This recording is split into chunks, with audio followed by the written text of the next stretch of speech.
Éric Revel, tout compte fait, bonjour. Bonjour Patrick, bonjour à tous. Alors, les profits records du CAC 40, parce que le CAC 40 bat des records historiques.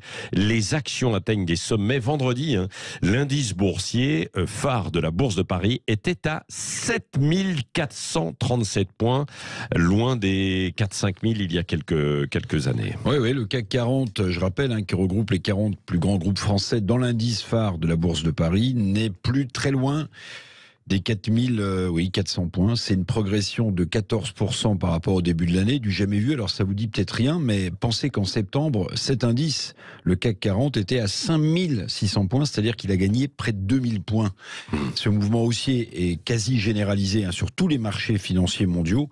Et cela évidemment en dépit de l'inflation, en dépit de la guerre en Ukraine et en dépit des crises sociales en Europe. Oui, c'est ça. Mais alors comment expliquer cette envolée boursière? Quels sont les facteurs? Alors première explication, Patrick, beaucoup redoutaient une récession économique généralisée en 2022 puisque, vous vous en souvenez, pour combattre l'inflation, les banques centrales relèvent leur taux d'intérêt.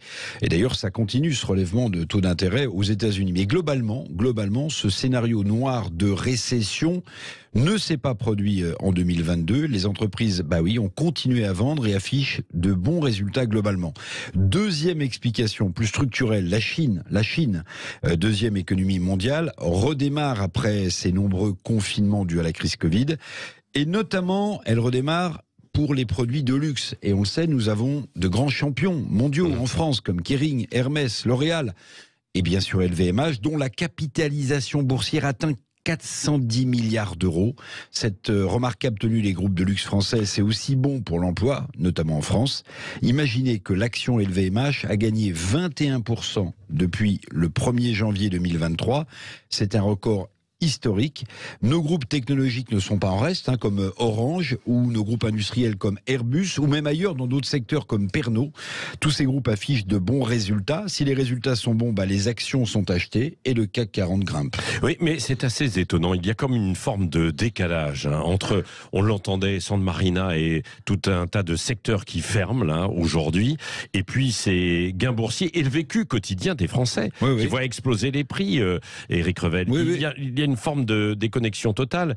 Et l'euphorie boursière ne connaît pas la crise sociale. Oui, vous avez raison. Cette envolée boursière est déconnectée du quotidien des gens qui voient les prix s'envoler, les salaires peu bouger et leur pouvoir d'achat dégringoler. Imaginez que la France a enregistré une hausse de 14% des vols à l'étalage, parce que les gens volent aussi pour se nourrir.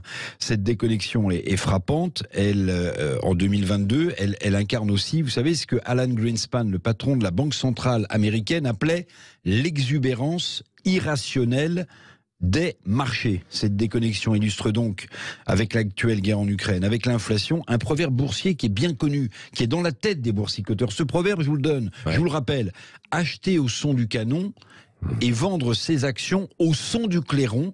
Ça veut dire que la situation, quand elle est menaçante, les boursicoteurs achètent, et quand tout paraît plus favorable, ils vendent. C'est ça aussi l'exubérance irrationnelle des marchés. Oui, ça vous fait peut-être réagir ou bondir même. 0826 300 300, vous pouvez réagir bien sûr, et on en reparlera avec vous, Éric Revel, tout à l'heure à 9h-20, parmi tous les sujets du jour qui vous interpellent. Vous revenez dans Tous discutent à 9h-20 jusqu'à 9h avant de retrouver Christine Bouillot pour les débats ce matin à la place de Valérie Ex.